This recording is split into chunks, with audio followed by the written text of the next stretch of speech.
Okay, welcome. This is my presentation on presentation styles, calling it the good, the bad, and the ugly.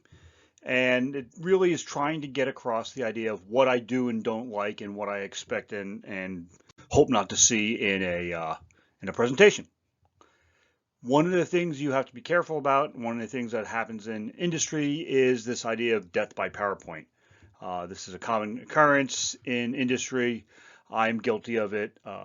Projects I've been involved with are guilty of it. I'm about to give one tomorrow or Tuesday, excuse me, of this week for one of my sponsors, but it is what it is. Really, when you get down to it, the whole point of the presentation is why are you talking? Why do I, as the audience, care about what you're talking about? Goals of your presentation. Inform the audience at a high level of what's going on.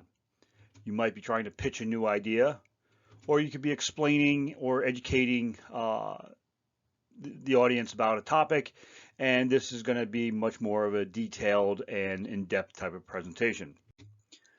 One of the big things you want to try to avoid is this idea of information overload. It is very easy to have way too much information on the screen or even in the slide or your discussion, and the audience is just going to kind of cut out and tune you out, for lack of a better way to phrase it. You want to avoid industry-specific jargon, phrases, terms, things like that. You generally don't want to show source code. You don't want to show G code, things like that. It's not helping the audience unless it's an educational type of presentation where you're trying to educate them. Your senior design projects will not be that. You want to avoid excessive detail. Don't go down to the nth degree. Again, if you do this, it's just going to result in your audience tuning out. And one of the things that I'm really bad about is digressing and adding a lot of unrelated information. You really do want to avoid that. Failure to do that is going to result in boredom. You're going to bore the audience to death, and no one's going to enjoy it. You're not going to enjoy it as the presenter. They're not going to enjoy it as the audience. Remember, you are not giving a document. You're giving a presentation. Don't read us the screen. We can read. We do not need you to read it to us. The slides should really be much more along the lines of almost an outline or a way to help keep you on track. You want to avoid overly complex messages. There have been studies about stuff along these lines on how much can someone absorb off of a slide. I'm not going to get into that. That's part of that overly complex message. But suffice it to say, if you get too in-depth and you get too cutesy and fancy, you're going to lose your audience. Example of definitely too much depth. Unless this is specifically talking about how to do whatever this code is talking about, we don't care. Don't go too far into it. Don't get too much information on there. As many of you know, I can't stand Apple products. I think Steve Jobs was not a nice person, but I will give credit where credit is due, and he was an excellent presenter. He did a wonderful job of it and is regularly held up as kind of the gold standard.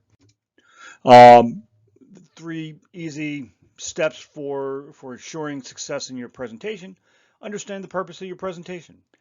If you don't know what you're talking about, we sure aren't going to know what you're trying to talk about. Make content matter to your audience. Sometimes that can't be helped, and the audience may not care as much about the content as you do. But if you don't find a way to bring the audience into it, there's really no good reason for them to listen to you. Stay on point. Like I said earlier, I'm pretty bad about digressing. Southall's bad about digressing. A lot of faculty members are really bad about digressing. But you want to stay on point, especially if you only have 5 minutes and you're trying to do the presentation for your senior design proposal. If you don't stay on point, then at least during the presentation, then you're sunk.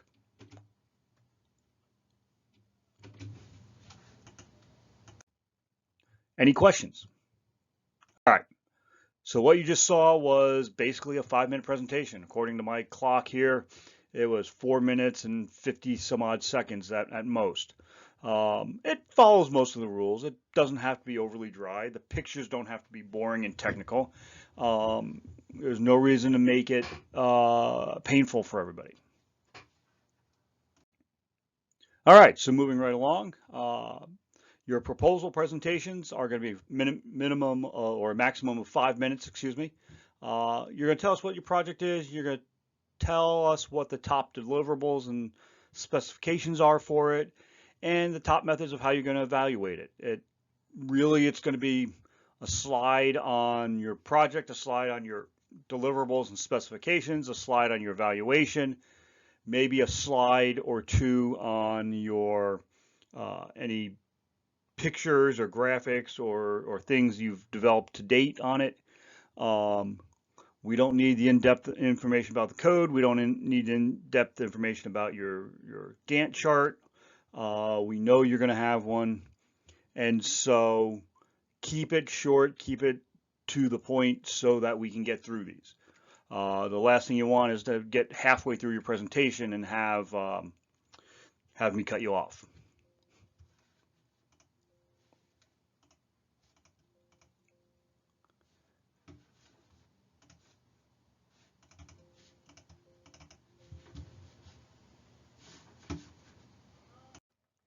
All right, some helpful tips. So how much is too much?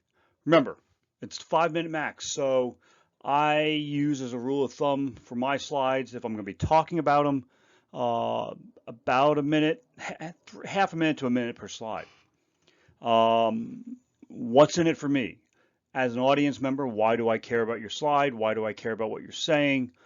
Yes, we have to be there. Yes, we understand it's for your senior project, but the slide should be providing additional information about your project, about how you're going to do it, how you're going to evaluate it. Give us some information. Give us a reason to want to listen to what you have to say about the slide. And like I said, keep on point. Don't get diverted. Don't digress and start telling us stories about why you've always wanted to do this project since you were a 3-year-old child and all this. No, we don't care.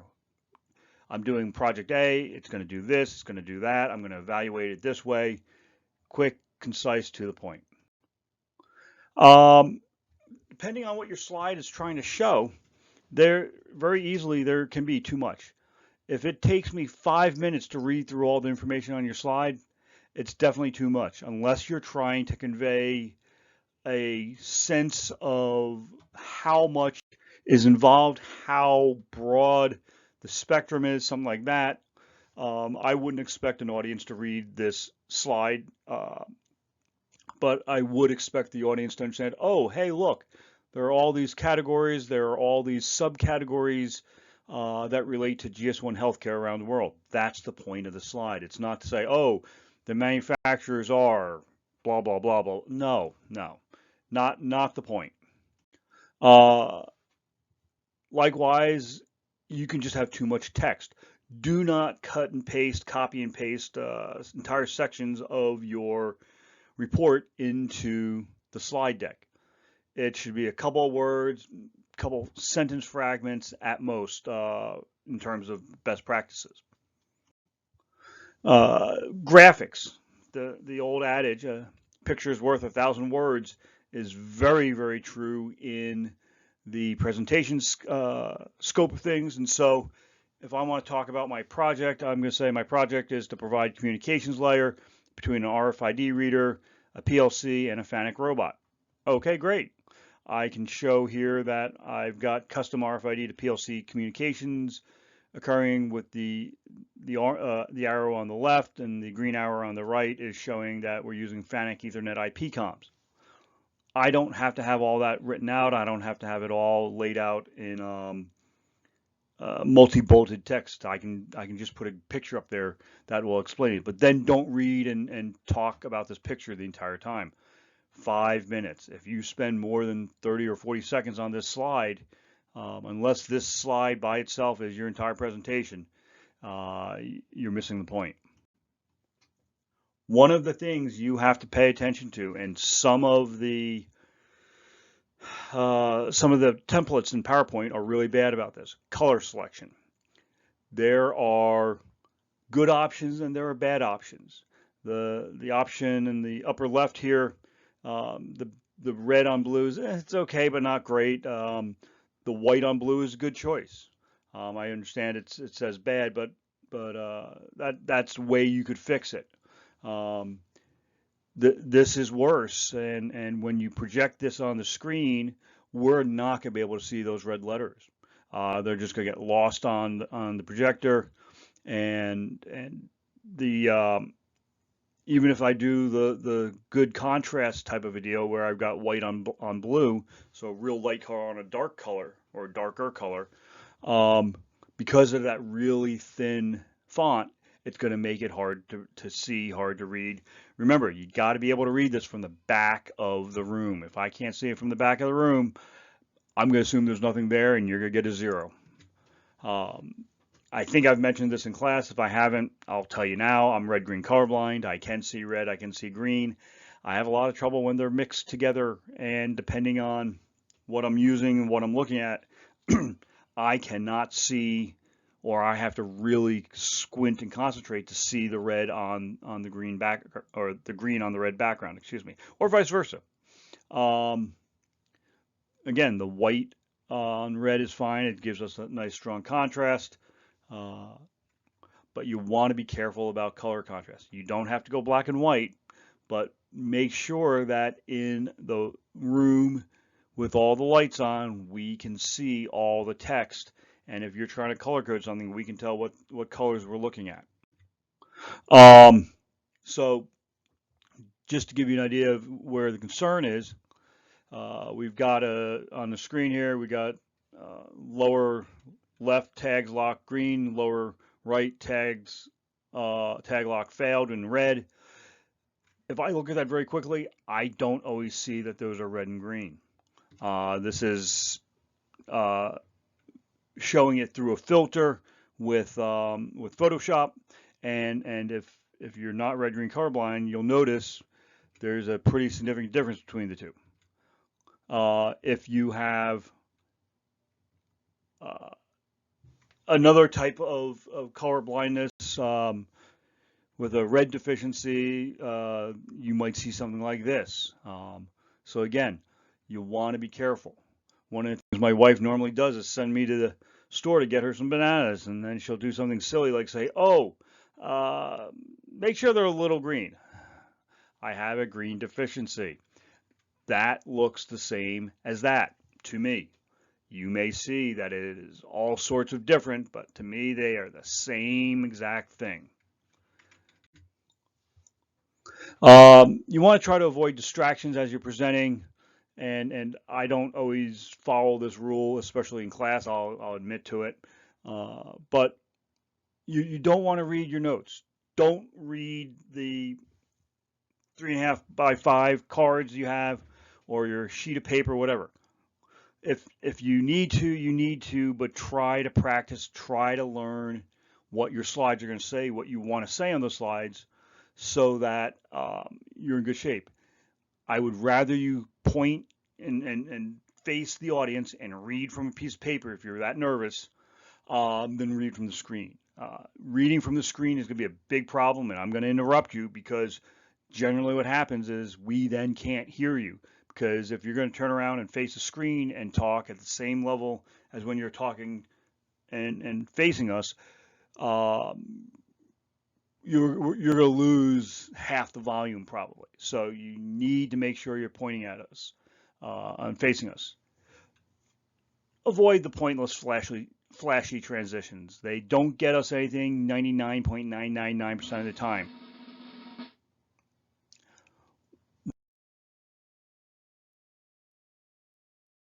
What is this conveying? What is this showing?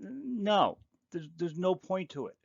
The other thing that drives me absolutely crazy, and you will lose points for those flashy transitions, a nice simple fade, grow, shrink, sometimes even page turns are okay, but things like the, the scattered dissolve one that I just showed is not helping anything really. You also really need to avoid the silly animation of the text coming in unless that text motion is part of the point. The other thing, and I guess really the final thing here on distractions, make sure you spell check it. We all make mistakes. I do it all the time, but make sure you've spell checked your presentation. So rules of thumb, if you have a presentation with less than 24-point font, I will not accept it. You will get a 0. Really, you probably want greater than 36 point fonts, and that is a function of which fonts we're talking about. You'll notice all of my stuff are sans serif or without serifs, the little red fancy things on the bottom of the letters.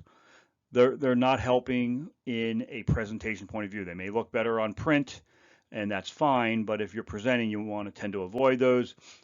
I've talked about the high contrast colors between text and the background, but this also goes for graphs, charts, anything else you're doing.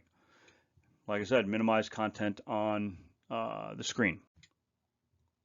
And so the presentation, it's going to be the 5-minute max. I will be grading you on content and style. There will be the ability for your classmates to grade you. We'll probably use Professor Cohn's online grading thing that we've been using for years now. The order will basically be volunteers followed by random selection. If you want to go first or early in the sequence, shoot me an email. And as I get the emails in, I will put you on the list. Otherwise, I'm just going to randomly sort the names, and that's the order you're going to go in. If you are not there or you do not present because you're not ready, it will be a 0 for your presentation. The exception is if you made accommodations ahead of time because of not being able to be in class for a university-approved reason.